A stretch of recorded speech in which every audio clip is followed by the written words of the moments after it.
Buenos días, hermanos, todavía a cada uno de ustedes y también a los hermanos, familiares y demás personas que nos lleguen a acompañar en esta transmisión por la red de Facebook de la iglesia. Lo que voy a hacer en esta mañana, hermanos, es simplemente lo llamé así, hermanos, un mensaje de conclusión de la carta a los Efesios, a lo cual, hermanos, solamente quiero traer a tu memoria y refrescar en tu alma las verdades, hermanos, que ya atravesamos luego de 13 sermones o 13 enseñanzas, hermanos, que me llevó a predicar toda la carta del apóstol Pablo a los Efesios, hermanos. Fueron en total 13 enseñanzas. Y esta, hermanos, va a ser solamente una enseñanza, por decirlo así, de cierre, de repaso, de resumen, de ver las grandes verdades que para mí, hermanos, son muy importantes que todo cristiano conozca y que además domine, hermanos, para que entienda su fe, entienda qué es lo que cree y por qué lo cree, hermanos, y pueda manifestarlo al mundo. Cerramos, hermanos, esta carta con el mensaje que se llamó Empodérate y defiende tu posición, la cual, hermanos, fue con la que cerramos toda la carta, donde el apóstol, hermanos, nos llevó a recargarnos del poder de Dios. ¿Para qué, hermanos? Contemplando el poder de la resurrección de Jesús, para tener virtud, que es poder interno, para no retroceder ningún centímetro, hermanos, en la guerra que tenemos como cristianos contra las fuerzas de Satanás. Hermanos, algo que llamó mi atención es que esta victoria no se conquista, en las palabras de Pablo, como que ganando territorio, como si avanzaras y fueras conquistando territorios, sino que Pablo habla de la guerra espiritual del cristiano, hermanos, como una guerra que se gana únicamente resistiendo. O sea, simplemente, hermanos, resistiendo todos los ataques del maligno con el escudo de la fe, con el yelmo, con la cota, todo esto, hermanos, que ya vimos. La victoria del cristiano es resistir, resistiendo. Y esto, hermanos, si te fijas, trae a tu memoria a Santiago cuando él dice, sométanse pues a Dios, resistan al diablo y de ustedes huirá. O sea, hermanos, nosotros lo único que nos compete para ganar es resistir, que no se nos echen hacia atrás, no nos echen hacia atrás, sino mantener nuestra posición, defenderla, con el poder de Dios, obviamente, hermanos, no con el poder de nosotros.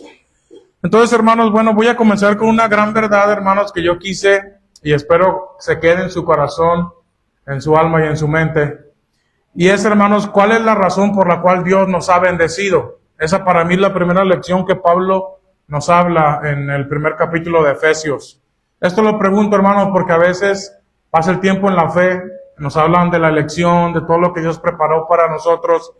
Y es válido, hermanos, que uno se pregunte, ¿qué habrá visto Dios en mí para hacerme heredero, beneficiario de su perdón, de su paz, de su amor y de algún día tener inmortalidad para habitar con Él para siempre? Y es válido, hermanos, que tú te preguntes, pues bueno, yo a veces veo gente mejores que yo, con más disciplina que yo, pero sin duda, Dios tuvo que haber visto algo excepcional o algo destacable en mí para elegirme o para bendecirme. ¿Qué es lo que respondió la Biblia, hermanos, en esta carta? ¿Qué es lo que yo pretendo? ¿Tú ya sepas la respuesta? Pablo, hermanos, en otras palabras dice, no debemos de pensar, hermanos, que nosotros, sea por el talento que tú quieras, hermano, sea belleza física, sea inteligencia, sea habilidad para los deportes, sea que tengas una bella voz, todo lo bueno que tú puedas pensar de ti, Pablo está diciendo, ninguna de esas cosas motivaron a Dios o inspiraron a Dios a querer bendecirte con todo lo que te ha dado. Entonces, ¿qué fue lo que motivó o movió a Dios a querer bendecirme o a querer salvarme? Pablo dice, hermanos, de muchas maneras, y puse las frases aquí. Él dice, somos bendecidos en Cristo, según nos escogió en Él, en amor. Cristo es el amor de Dios. Adoptados hijos por Jesucristo y aceptos en Él, amado. O sea, en otras palabras, todas las cosas que tú gozas es porque Dios ama a su Hijo Jesucristo. Él en ti ve, no nada de lo que tú eres ni de lo especial que tienes. Él ve en ti a Jesús, su Hijo, y por esa razón es que Él decidió amarte y entregarte todas las bendiciones que hasta el día de hoy tú tienes, hermano. Esa es la primera gran verdad que yo quiero que tú conozcas. No eres tú la inspiración o el motor de Dios. Es Dios y su amor por sí mismo. ¿Te acuerdas que te hablé de esto, hermanos? El amor de Dios o el amor propio de Dios enriquece al mundo.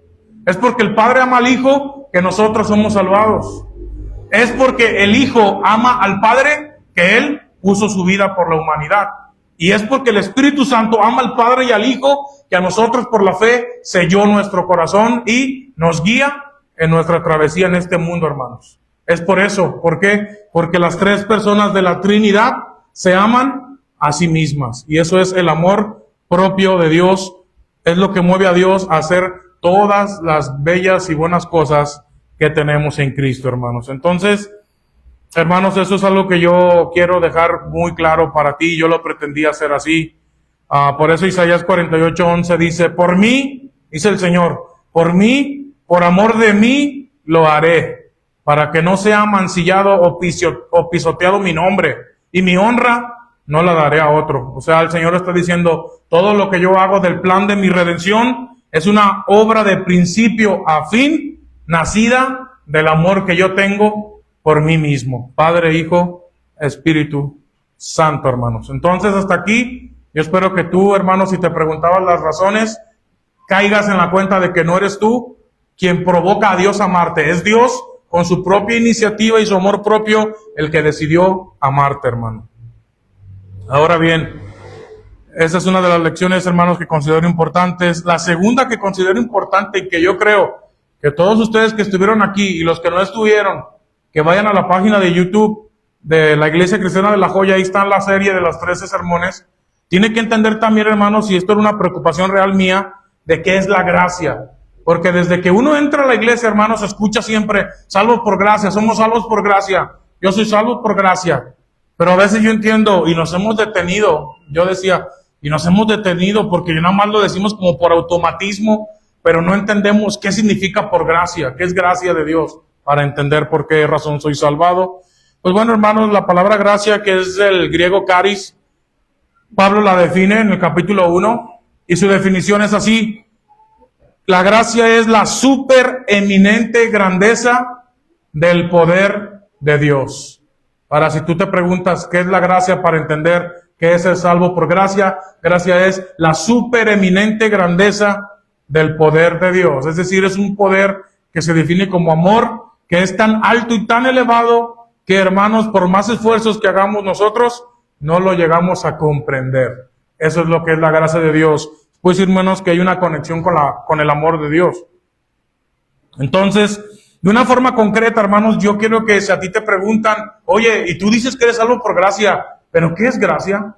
Tú en una palabra pudieras decir, bueno, gracia es la voluntad poderosa de Dios, la cual no alcanzo todavía a comprender.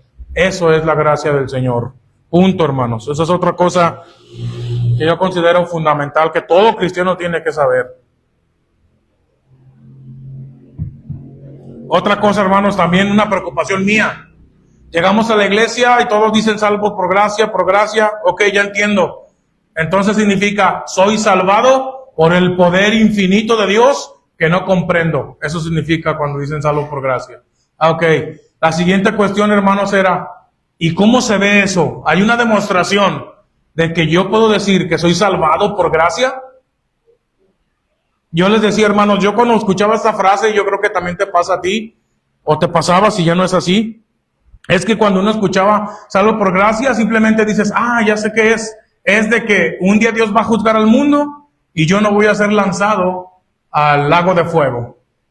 Reducíamos, hermanos, a que la salvación nada más era eso, a no ir yo a las llamas eternas. Pero, hermanos, yo les decía, si ustedes analizan Efesios capítulo 2, donde se define lo que es ser salvo por gracia, no hallarán ni una referencia a que ese sea el significado aquí de llamas eternas y fuego eterno, no. Pues no quiero decir que no lo contemple la salvación, sí, pero en este contexto no. Cuando Pablo habla de ser salvos por gracia, recuerdan, insistí demasiado, hermanos. Es escapar de un dominio mental que tiene Satanás sobre todo el mundo.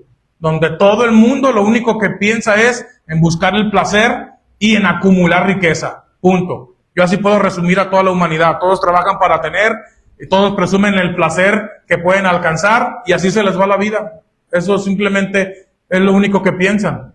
Entonces esto, el amor por las riquezas, el amor por el placer, los llevan a chocar en contra de la voluntad de Dios y ni acordarse del Señor, aunque lo digas de boca, gracias a Dios por todo lo que he conseguido. Pero realmente tu forma de pensar está esclavizada por Satanás o por el poder del pecado. Para Pablo, hermanos, alguien que está muerto en sus delitos y pecados es alguien que está esclavizado, dominado por el poder de Satanás. Tanto así que no puede liberarse de esas cadenas y no puede pensar en Dios porque todo lo del mundo lo ata y le impide en que voltee sus ojos al cielo y diga, Señor Jesús, es real, realmente, ¿qué es lo que tú quieres que yo haga con mi vida? Todo, hermanos, el materialismo y tu amor por el placer te impide llegar a encontrarte con Jesús. Entonces Pablo dice que Él con su gracia nos dio vida estando muertos en delitos y pecados. Y entonces, hermanos, Él dice, y juntamente nos hizo sentar en los cielos, nos resucitó. Y después, hermanos, habla Pablo que salvación es escapar de ese dominio mental que tiene el diablo o el pecado sobre tu vida y sobre la mía. Antes la tenía y ahora ya no más. Porque ahora yo busco parecerme e imitar al que yo admiro. ¿A quién yo admiro? A Jesús, mi Salvador. Esa es la forma de pensar, hermanos, de alguien que es salvo por gracia de Dios. Si tu forma de pensar sigue siendo igual que cualquier otro, simplemente acumular, estar en tu trabajo, en el placer que puedes alcanzar, bíblicamente hablando, te pudiera yo juzgar, hermanos, de que tú no eres salvo por gracia, por más de que tú lo hayas dicho. Porque se ve que tu mente todavía está esclava de Satanás. Pero si tú eres libertado, hermanos, hay evidencias y por eso Pablo dice que nosotros somos creados en Cristo Jesús para buenas obras, las cuales Dios preparó de antemano para los que han sido salvos, hermanos, o para los que han creído. Ok. Bueno, hermanos, eso es algo que yo sí quiero dejar muy en claro, hermanos. La salvación es algo que se experimenta en esta vida, no es del futuro. No es esperar a ver si no soy lanzado al lago de fuego, no. La salvación se experimenta aquí y ahora, cuando ya no soy dominado por mis pasiones y por mis vicios que me dominaban antes de conocer a Cristo. Ahora yo solamente tengo una meta en esta vida, que es agradar a aquel que derramó su sangre por mí. Punto, hermanos. Eso es alguien que ha sido salvado por la gracia. Ahora, hermanos, otra de las cosas que también vimos y que yo creo que es importante es que Pablo detectó, hermanos, que entre la iglesia que no era judía, que no conocía mucho de la palabra de Dios, existían complejos, y más porque el judío pues siempre se caracterizaba por sentirse superior a las demás naciones. Y Pablo, hermanos, nos habla en pocas palabras que no tenemos que tener complejos delante de Dios, o sea, sentirnos inferiores, porque tanto el judío que cree en Jesús como el gentil, o sea, no judío que cree en Jesús, somos uno e iguales en Cristo Jesús. Vimos, hermanos, que la muerte de Cristo Jesús no solamente es un mero acto que significa que Dios perdió la vida o que Dios murió en su condición de hombre, sino que la muerte de Jesús, hermanos, lo que significa es que todas las diferencias que había en la ley fueron deshechas por la muerte de Cristo. Lo que causaba, hermanos, acuérdate, la división era la circuncisión que ordenaba la ley. Pero Cristo, hermanos, al morir, que es la verdadera circuncisión a la cual el Padre apuntaba con la ley, echó abajo todas estas diferencias, de manera que ahora ya no hay como que tú eres mayor por ser del linaje de Israel y eres de la circuncisión, y tú no porque eres otra nación extranjera y no eres circuncidado. Pablo dice, nosotros somos uno en Cristo Jesús. Él, Cristo, muriendo en la cruz, hizo de dos pueblos, o sea, de los restos de las naciones y de los judíos, ha hecho un solo pueblo, siendo la principal piedra del ángulo Jesucristo mismo, hermanos. Que yo vi en un video, hermanos, cómo era la piedra del ángulo, y la ponían que era la piedra que sostenía, hermanos, como una especie de muro así, de un arco, en la cual la piedra que estaba aquí era el sostén de los dos arcos que conectaban con esa piedra. Y eso, hermanos, era la representación de judíos creyentes y las naciones creyentes en Cristo, la piedra que los une a ambos y los hace un solo pueblo, hermanos. Entonces es algo muy importante. Ellos no son más, pero tampoco nosotros somos más. Judíos y gentiles somos iguales ante Dios por la fe de Jesucristo. Además, hermanos, también comprendimos una grande verdad, que este pueblo unido ahora, hermanos, es la iglesia, y que a la iglesia se le conoce como el templo vivo de Dios. Y eso significa, hermanos, que como templo vivo de Dios, Pablo dice que somos una casa espiritual y cada miembro es como un ladrillo.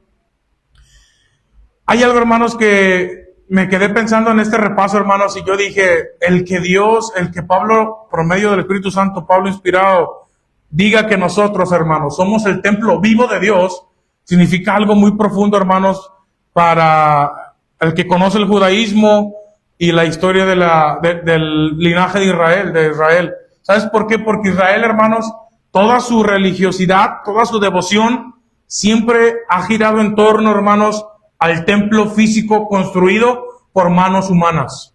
Era el lugar, hermanos, de conexión para ellos entre Dios y los hombres. Por eso para ellos era el sitio para adorar y encontrarse con Dios, es en el templo de Jerusalén. Para ellos, hermanos, era eso, el mediador entre Dios y los hombres. Pero ¿qué es lo que pasa en la historia de Israel? Que el templo, hermanos, primero es destruido, hermanos. Un segundo templo también es destruido en el año 70.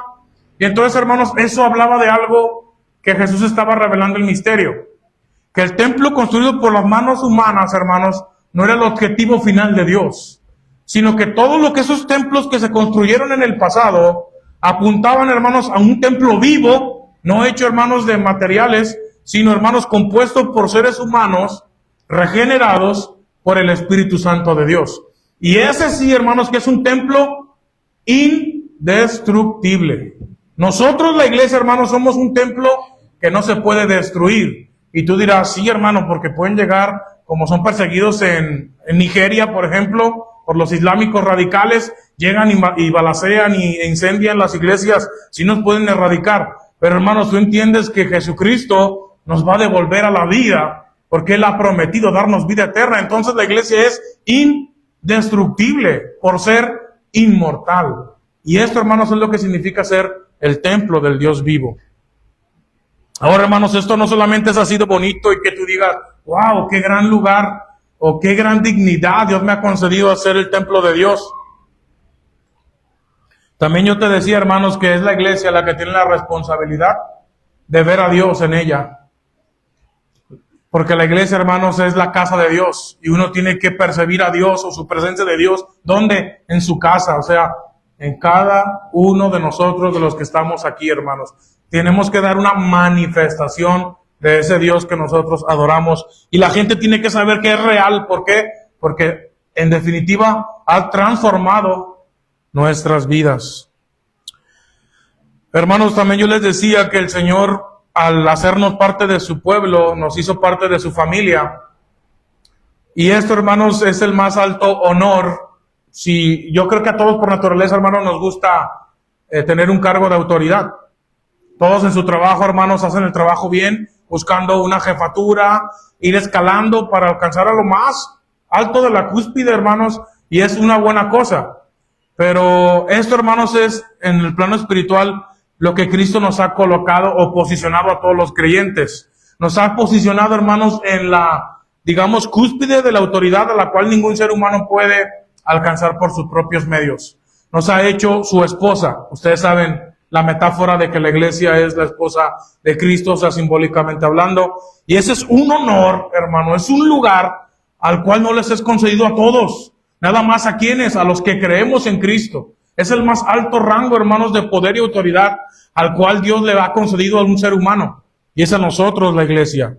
Y, hermanos, ¿te acuerdas de ese ejemplo que por eso quien comprende el evangelio de verdad y sabe quién es y cuánto vale en Cristo, es por eso, hermanos, que toma decisiones radicales? Yo te decía, hermanos, una referencia a lo que Carlos Spurgeon, este famoso, de hecho es conocido príncipe de los predicadores de Inglaterra, hermanos, que cuando él recibió una oferta de trabajo de parte de la misma reina de Inglaterra, que es la de más alta jerarquía de toda su nación, donde él es, hermanos, parte de ese pueblo.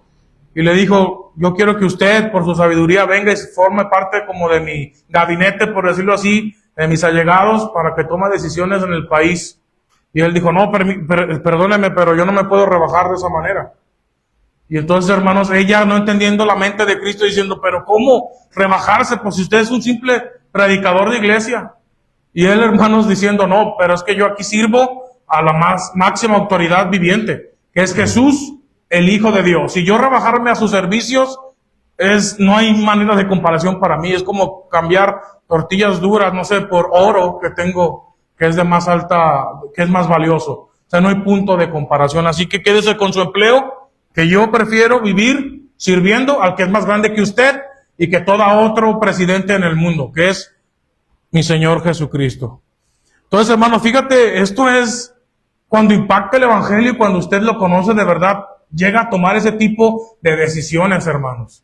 De que usted, por ser fiel a Cristo y no dejar de servir a Cristo, renuncie hasta posiciones de trabajos que soñaría cualquier simple mortal.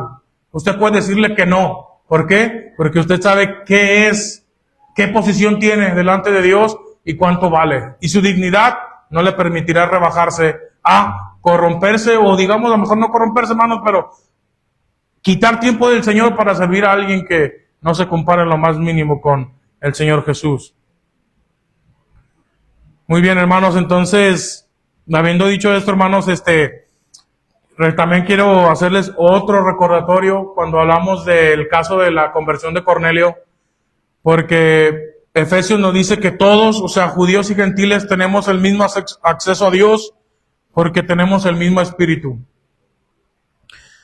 Yo les decía, hermanos, que cuando el Espíritu Santo, dice la Biblia, cayó sobre este centurión romano, o sea, no judío, los fieles de la circuncisión, así dice, los que habían creído de los judíos, yo decía, hermanos, se jalaron de los pelos porque no podían creer que el Espíritu Santo hubiera entrado a vivir, hermanos, sobre gente que no era circuncidada, sobre gente que no se estaba judaizando, que no se estaba reformando, convirtiéndose en judío, siguiendo sus ritos y todo esto.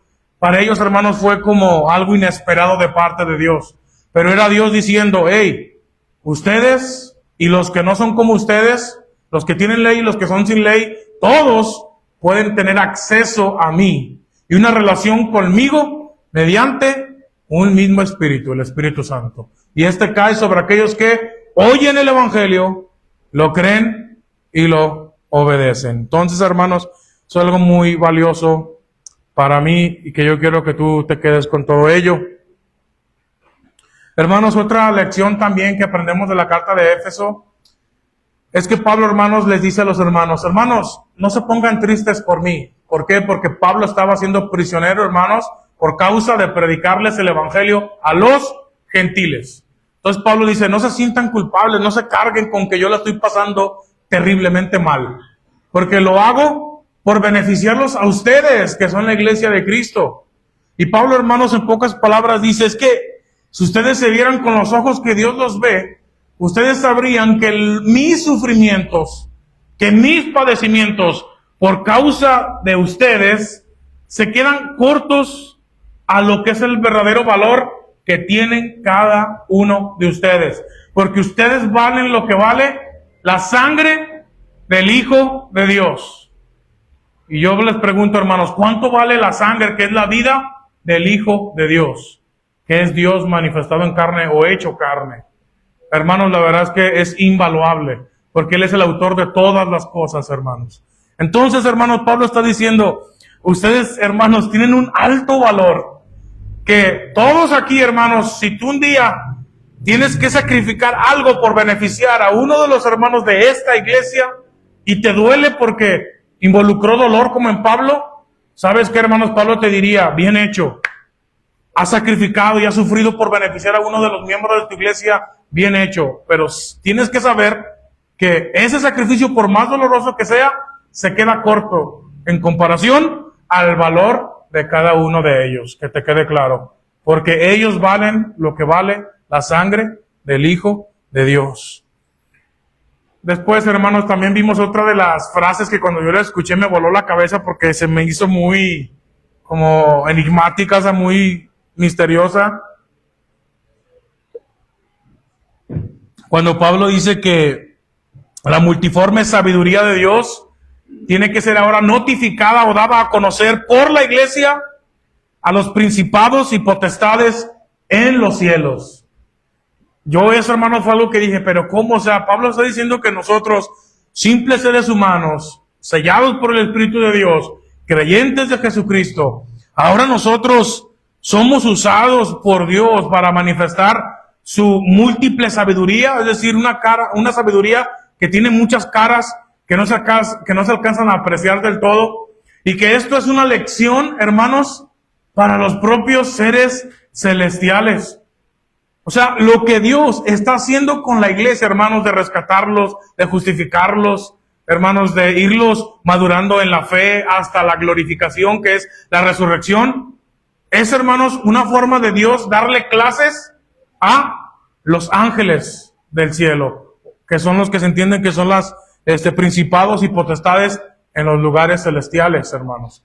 Esto, hermanos, recuerdan que yo cité al hermano William MacDonald, que él me hizo a entenderlo más, y él dice, es que la iglesia viene siendo como el salón de clases de Dios, y los alumnos son los ángeles, y todo lo que Dios hace en nosotros, es Dios explicando todo lo que Él es en los seres humanos, a través del Evangelio. Esto, hermanos, es también un hecho, glorioso. ¿Sabes por qué, hermanos? Porque nosotros pudiéramos suponer que los ángeles ya conocen todo de Dios, porque lo han visto todo. Y lo que dice la Biblia es que no es así. Dios sigue dándose a conocer a sus seres celestiales a través de lo que Él hace con el Evangelio aquí en la tierra, con su iglesia, hermanos, con nosotros, los seres humanos creyentes, hermanos. Algo, la verdad, hermanos, que lo pienso y digo, no puedo creerlo, cómo el Señor nos concede esa dignidad. De aún, hermanos, nosotros ser usados para enseñar a seres celestiales, y que los seres celestiales, hermanos, se queden boquiabiertos con todas las buenas cosas que Dios hace para con nosotros, hermanos. Es increíble. Pero bueno, hermanos, prosigo. Otra de las cosas que pudimos entender es, hermanos, que el propósito de Pablo explicar el misterio de Dios es para llegar a entender a Dios de manera inteligible, es decir, intelectualmente entender cómo Dios con el transcurrir del tiempo fue manifestando su plan de rescate de la humanidad.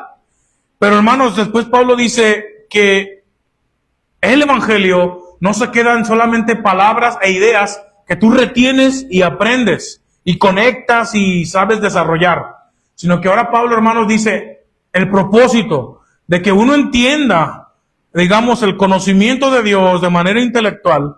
El propósito no es saberlo, ni almacenar el conocimiento. El propósito es vivir el amor de Cristo en nosotros. Ese vivir el amor de Cristo, hermanos, Pablo lo hace mediante un ruego a Dios, una oración larga, donde él pide que todos lleguemos a sentir el amor de Cristo, hermanos. Eso es lo que pide Pablo, hermanos, por encima de todas las cosas. Que todos los hermanos lleguen a sentir el amor de Cristo que lo llena todo. Yo en mi experiencia, hermano, puedo decir lo que esto significa, vivir el amor de Cristo, es ese sentimiento que te hace sentir suficiente y orgulloso de lo que eres en Cristo. Ya no hay nada más que añadir, ya no hay nada más que buscar, porque en Cristo soy perfecto. En Cristo tengo todo lo que siempre busqué. Y esto, hermanos, en mi vida yo puedo decirlo, es una realidad. Cuando mi vida no tenía sentido, no sabía para dónde ir, qué era el propósito de la existencia, Dios me la revela y digo, ok, Señor, eso es todo lo que necesitaba. Te agradezco mucho. Me curas depresión, me curas confusión, todo se va. Y ahora comienzo a vivir verdaderamente lo que es la vida del ser humano, que es imitar a su Creador. Gracias, Señor, por darme ese sentimiento que puedo ser. O sea, yo puedo decir que Dios es real, hermanos, porque Él me lo hizo sentir así. Y así lo vivo y así lo percibo. Me siento perfecto en Cristo, es decir, que nada me falta. Y no tengo que buscar la aprobación ni el éxito del mundo. porque ya todo me lo dio Dios en Cristo Jesús. Después, hermanos, también vimos que el cristiano tiene un papel en la iglesia y un desarrollo en ella, o sea, un crecimiento.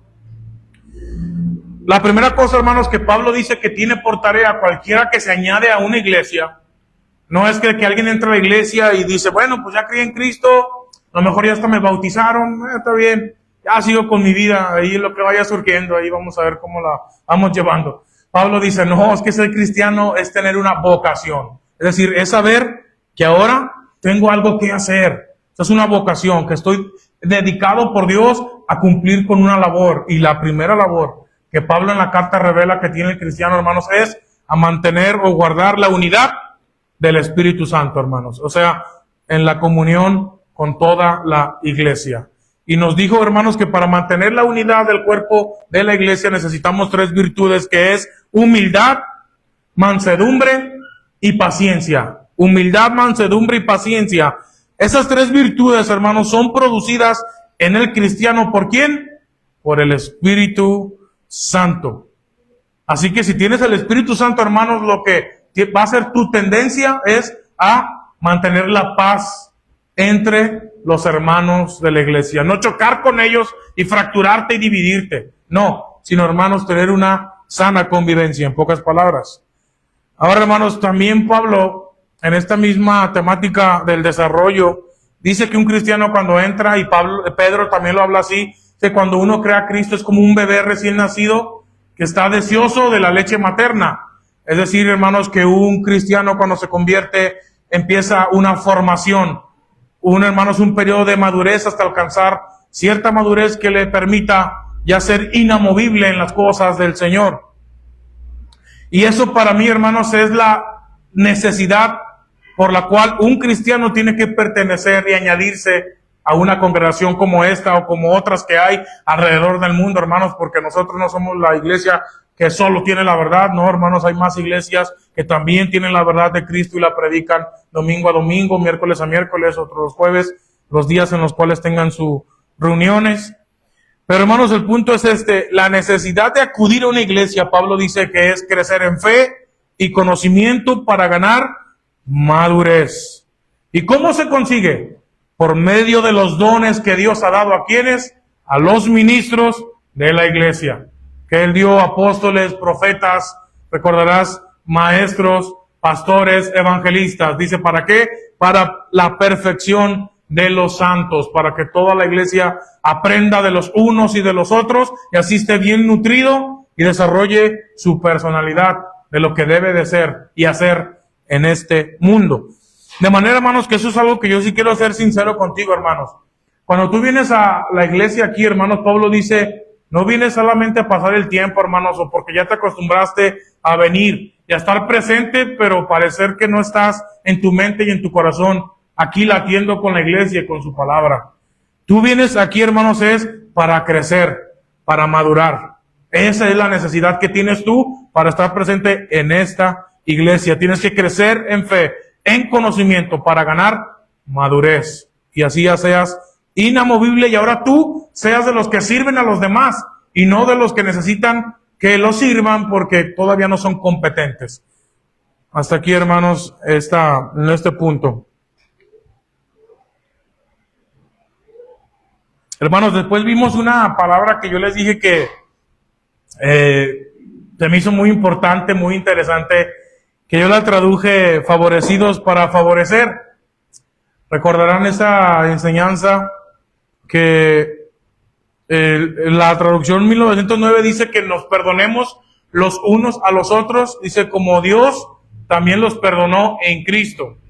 Pero yo les decía, hermanos, que la palabra perdonó ahí es la palabra carizomai, que viene de caris, gracia, que es dar gracia.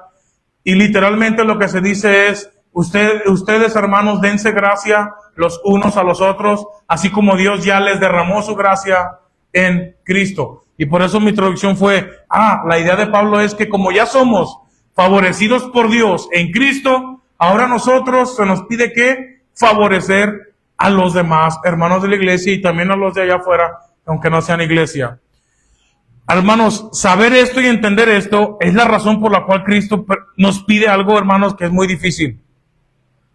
Cristo pide de la iglesia que amemos aún a quienes, a nuestros enemigos. Dice que oremos por ellos. Es lo que el maestro enseñó, hermanos, que amemos y oremos aún por nuestros enemigos. ¿En razón de qué? Si yo pregunto, ¿pero por qué? Es que eso es irracional. Si están buscando mi mal, ¿cómo yo voy a buscar el bien? Cualquier hermano yo creo razonaría de esa manera y lo entiendo.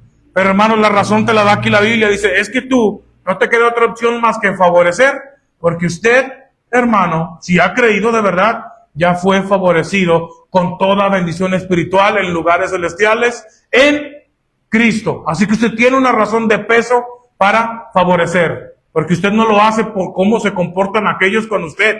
Usted lo hace por cómo Dios lo ha llenado de su gracia en Jesucristo, hermanos. Entonces, es algo que también considero muy importante, hermanos. Por eso lo traigo a mención. Después, hermanos, llegamos a un capítulo 5 donde Pablo inicia diciendo, sed imitadores de Jesucristo, sean imitadores de Dios. Y para mí, hermanos, esta es la filosofía del cristianismo. ¿Qué significa esto? Esta es la manera de pensar y de ver la vida de todo cristiano, imitar a Dios. Y lo imitamos, hermanos, porque somos sus admiradores. Así lo puse, hermanos. La filosofía del cristianismo es ser imitadores de Dios porque nosotros somos sus admiradores. Hermanos, la meta o razón de ser del cristiano está claro. Yo vivo para ser como Cristo. Por eso beneficio y aún amo a los que no me aman. ¿Por qué? Porque así he aprendido de Cristo. Mi conducta y mi forma de hablar manifiesta mi santidad, de que yo vivo para servir, exclusivamente a mi Señor Jesús y no me dejaré corromper por nadie ni por nada. Hermanos, para mí la vida, yo te lo puedo decir así, así se resume. ¿Tú por qué vives? Yo diría, yo vivo imitando a Dios. Esa es mi forma de pensar. Imitando a Dios. Entonces, como yo veo que Dios es paciente para con todos, que no quiere que ninguno perezca, sino que todos procedan al arrepentimiento, como yo veo en Jesús, que siempre tuvo misericordia para los que eran más débiles que Él, que era prácticamente todo el género humano, y Él se mostró más compasivo con los más pecadores y más débiles. Entonces yo me lleno de ese espíritu, y por eso busco, de alguna manera, tolerar, hermanos, y llevar sobre mis hombros las cargas de los más débiles. Pablo dice, esa es la ley de Cristo. Llevar las cargas de los más débiles, los que somos maduros. Dice, esa es la ley de Cristo y cúmplela de esa manera. Porque la otra forma, hermanos, es que los que se sentían más superiores fue a los que Jesús trató, por decirlo así humanamente hablando, más mal, más ásperamente, que son, tú lo puedes ver en los evangelios, lo que son los fariseos, los escribas, saduceos, herodianos. Todos esos grupos, hermanos, son los que Jesús reprende y les llama sepulcros blanqueados, les llama hipócritas, les llama raza de víboras, o sea, expresiones y calificativos, hermanos, que yo digo son ofensivos. Yo creo que a nadie le gusta que te diga, usted es un hipócrita. Imagínate, hermanos, es la forma en la que Jesús hablaba con los que se sentían superiores a los demás. Y Jesús para con ellos se portó, hermanos, bastante juicioso, bastante áspero, bastante rudo. Pero para las prostitutas y los cobradores de impuestos, hermanos, misericordioso. Y Jesús les decía que ellos eran un estorbo en la puerta del reino de Dios, dice, porque ustedes no entran al reino ni dejan entrar. Y Jesús les decía, pero yo les digo que las prostitutas y los cobradores de impuestos llevan la delantera ya en el reino de Dios, porque ellos ya han entrado por misericordia. Y ellos, que se la dan de santos, hermanos, dice, ustedes están parados en la puerta, pero no quieren entrar, nada más estorbar a los que sí quieren entrar al reino de Dios. Entonces, hermanos, esa es la forma en la cual yo me dirijo, y Pablo nos enseñó que debemos de dirigir nuestra vida en Cristo, imitándole, hermanos. Después, hermanos, vimos el Evangelio, que el Evangelio, hermanos, no solamente es información aprendida. El Evangelio no solamente, hermanos, es decir que creo que Cristo nació, que Cristo murió, que Cristo resucitó y que Cristo subió al cielo. Vimos, hermanos, que una fe en el Evangelio es una fe viva, que se manifiesta, que se puede palpar, que se puede contemplar. ¿En dónde? En nuestras relaciones humanas. Es, hermanos, de lo que recientemente, no sé, 2, 3 sermones acabamos de ver, que el Evangelio tiene que hacerse visible en tu forma de vivir tu matrimonio. Que el Evangelio, que es poder de Dios, tiene que hacerse visible en la crianza que tienes con tus hijos, en la paternidad. Que el Evangelio, que es poder de Dios, tiene que hacerse visible en cómo trabajas con tu patrón. Y que el Evangelio tiene que hacerse visible en los que son patrones, en cómo tratan a sus obreros, a sus empleados. Y en estas relaciones humanas, si usted se detiene a analizar y las ve como son, usted puede darse cuenta si de verdad Cristo lo ha transformado, el Evangelio, poder de Dios, lo ha transformado, o si simplemente, hermanos, hemos vivido engañados, solamente de labios, pero nuestro corazón lejos está de haber creído el Evangelio. Entonces, hermanos, esto es algo muy fundamental, hermanos, en lo cual tenemos que ser bien conscientes de ello. Porque quiero aprovechar, hermanos, para decir algo que tiene que ver con mi experiencia en el cristianismo. Desde que llegué yo a la edad de los 12 años, hermanos, ahora ya con 33. Y yo, hermanos, analizando todo esto, hermanos, con el conocimiento que iba alcanzando, que el Señor me iba revelando, iba viendo cómo era mi cristianismo desde mis inicios, analizando cómo nos predicaban, hermanos. Y ¿sabes de qué me di cuenta, hermanos? De que la mayoría de muchas veces de predicaciones, hermanos, que se nos hacía, era para alimentar el ego de nosotros. Era para creernos superiores a los católicos, que son adoradores de yesos. Y eso, hermanos, nos hacía sentirnos a nosotros superiores. Como si el Evangelio nada más fuera no tener, hermanos, esculturas hechas de diferentes y de la imaginación de los hombres. Y yo, hermanos, analizaba y decía, mira, es que esto nos ciega, porque nos hace creer que estamos en un nivel muy elevado cuando realmente nuestras vidas son bastante similares a las de los católicos. Porque había problemas en la casa o hay problemas en las casas, había fornicación, o sea, había todo lo normal, hermano, música mundana, malas conductas. Y entonces uno se quedaba pensando, hermanos, bueno, entonces, ¿cuál es la diferencia? O sea, nada más el decir que yo no soy un besayesos o yo no soy alguien que se postra delante de esculturas. Hablando de los sacerdotes se les decía, no, hay esos faldillones que enseñan la mentira, la falsedad. Y eso, hermanos, como que nos hacía poner arrogantes. No, sí, nosotros tenemos la verdad, somos superiores a ellos. Pero luego, hermanos, a la realidad es que yo pesaba sus vidas y no veía virtud, no veía transparencia en los líderes. No sé, ellos buscaban mantener su imagen y no admitir sus debilidades, negar los crímenes que cometían. Entonces, hermanos, fue cuando yo fui a caer en la cuenta y dije, es que esto parece que es una ilusión. O sea, porque ellos nada más alimentan el ego de manera ligera y falsa, te hace sentir superior porque no tengas un ídolo, pero realmente si te comparas con las vidas de ellos, quizás no notas mucha diferencia. Cuando creer en el Evangelio, hermanos, es tener una clara distinción en cómo vive el matrimonio, cómo vive su paternidad y cómo vive en, hermanos, su relación laboral. Allí es donde teníamos que haber puesto los ojos, hermanos, y estar ocupados. Así que, hermanos, yo aprovecho para decirte, cuando yo predico, hermanos, yo no predico en sí para que tú te sientas superior por yo compararte con otras religiones. A mí me interesa, hermanos, es que usted se analice para que usted se deje de engañar a sí mismo si está engañado y usted, hermanos, pueda decir de sí, yo, hermanos, sí he notado el poder de Dios en mi vida, hermanos, en mis relaciones humanas. Verdaderamente estoy convencido de que el Evangelio, que es poder de Dios, lo he creído con todo mi corazón. Eso, hermanos, es lo que yo busco y eso sería lo que llenaría mi alma, hermanos. No llenarte el ego diciéndote, no, usted no tiene ídolos, ellos predican la mentira, mira los testigos de Jehová, mira. Porque yo entiendo que eso te hace generar a ti una falsa expectativa de superioridad cuando no lo es, en ese sentido. Entonces, hermanos, pues es algo que yo quería aprovechar, hermanos, para señalar, porque todas estas cartas, hermanos, son para que usted y yo nos volteemos a ver a nuestro interior. No para poner la vista en los demás y decir, yo no creo, yo creo esto, ellos son peores que yo, ellos... Eso, hermanos, es lo que hacían, eran los que Jesús reprendió duramente. A los que miraban siempre por debajo del hombre, no como este publicano.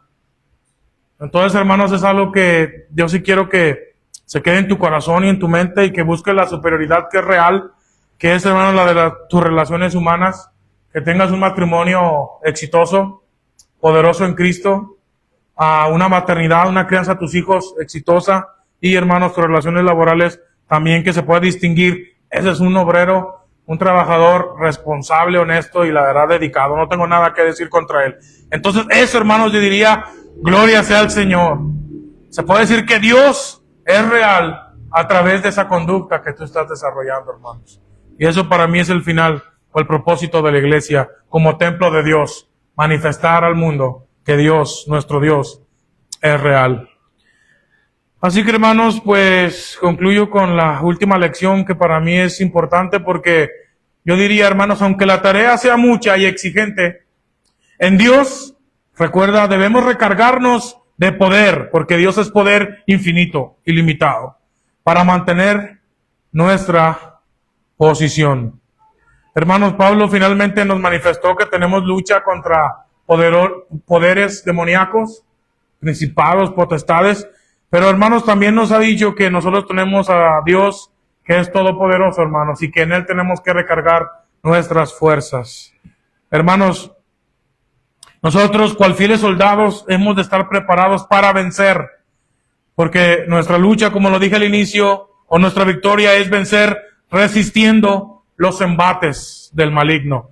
Ese es el destino de nosotros, hermanos, vencer resistiendo los embates del maligno.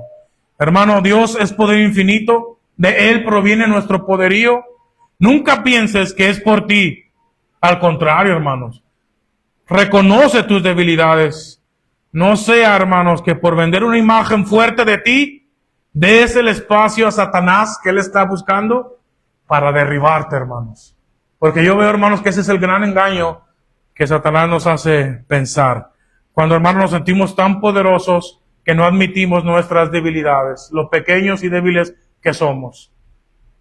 Por eso yo les dije, hermanos, hay pastores que tienen gran reputación y luego, hermanos, terminan cayendo de una manera terrible, decepcionando a muchos, mayormente a los de su iglesia local, ¿verdad? Que son los que lo conocieron y vivieron con él, con más cercanía. Y, hermanos, un patrón que yo decía que veo es que son los que predican como con más santidad al Señor, más esto, o sea, son, hermanos, como un patrón. No quiero decir que sea el único, pero se manifiesta por ese tipo, hermanos. Y yo pienso que puede ser que porque cansamos tanta altura, tanta madurez, tanta fuerza, que, hermanos, lleguemos a brindarle el territorio a Satanás que quiere para hacernos caer y decir, se siente muy fuerte en sus propias fuerzas. Señor, es hora de derribarlo. Dame chance, por decirlo así. ¿Por qué lo digo así, hermanos? Por lo que hizo con Pedro. Cuando el Señor le dice, Pedro, a ti lo que te toca es regresar e ir a reconfortar a tus hermanos. Y Pedro dice, no, Señor, eso no es. Lo que yo estoy dispuesto a ir con usted hasta la cárcel. Yo por usted, Señor, estoy dispuesto hasta ir a la misma muerte. Y Jesús le ha dicho, no, eso no te va a corresponder. No eres tan fuerte como crees, tú ve. ¿Y qué es lo que pasó, hermanos? Que terminó negando al Señor. Y Jesús dice, es que el diablo me los ha pedido para zarandearlos como a trigo, pero yo he rogado por ti para que tu fe no falte. Entonces, hermanos, eso es muchas enseñanzas, mucha sabiduría que Dios nos ha dejado ver. Hermanos, por eso yo les hago tanto hincapié en esto.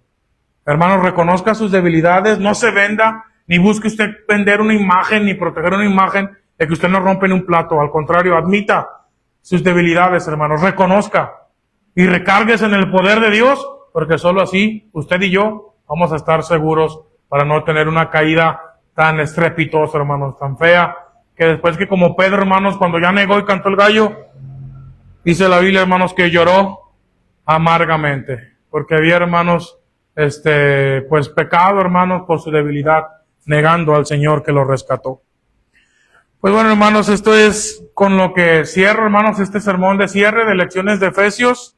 Y pues quiero, antes de culminar, pues hacer un breve llamado a los que hasta aquí han llegado y nos acompañaron en esta transmisión. Mira, para ti que no eres cristiano, he tratado de dar una condensación de las grandes verdades necesarias para que todo cristiano lo sepa. Y la iglesia está para llamarte a que rindas tu vida a Jesucristo. Quizá tú tienes una vida, por decirlo así, no sé, de muchas preocupaciones, de muchas ataduras. Solo tú sabes la posición en la que te llegues a encontrar. Quizá te sientas ahogado, que nada ni nadie puede tenderte una mano. Pero déjame decirte que Jesucristo tiene el poder para librarte y romper tus cadenas. Él con su gracia, que es el poder de Dios infinito, puede hacerte libre, amigo. Pero para ello tienes que entregarte y dejar de pelear. Tienes que reconocer tus pecados, tu maldad, tu debilidad. Decirle, Señor Jesús, reconozco que yo no puedo. Y ahí será el momento en el que Jesucristo entre a tu vida y la transforme y te dé el poder para cambiarla, para la gloria de su nombre. Así que, amigo, te invitamos a que sigas estudiando la palabra y a que invoques a Jesús, que está vivo, está en los cielos, para que Él transforme tu vida y te salve. Hermanos, me despido ya con estas palabras finales. Espero, hermano, que usted aproveche toda esta aportación que hemos hecho pensando en el favor suyo, llenarlo del conocimiento de Dios. Y hermanos, vuelvo a insistir en que usted, hermano, no tan solo venga a este lugar como un simple simpatizante que ya se acostumbró a hacerse presente, pero que no vive el poder de Dios en su vida. No se engañe, hermano, a sí mismo. Sea fiel de verdad. Pues mi deseo para esta iglesia es que amemos con sinceridad a Cristo y que de este modo nuestras vidas sean transformadas por Dios. Y fíjate, hermanos, eso es lo último que dice Pablo en Efesios 6:24. Dice, gracias sea con todos los que aman a nuestro Señor Jesucristo en sinceridad. Amén, hermanos. Que así sea.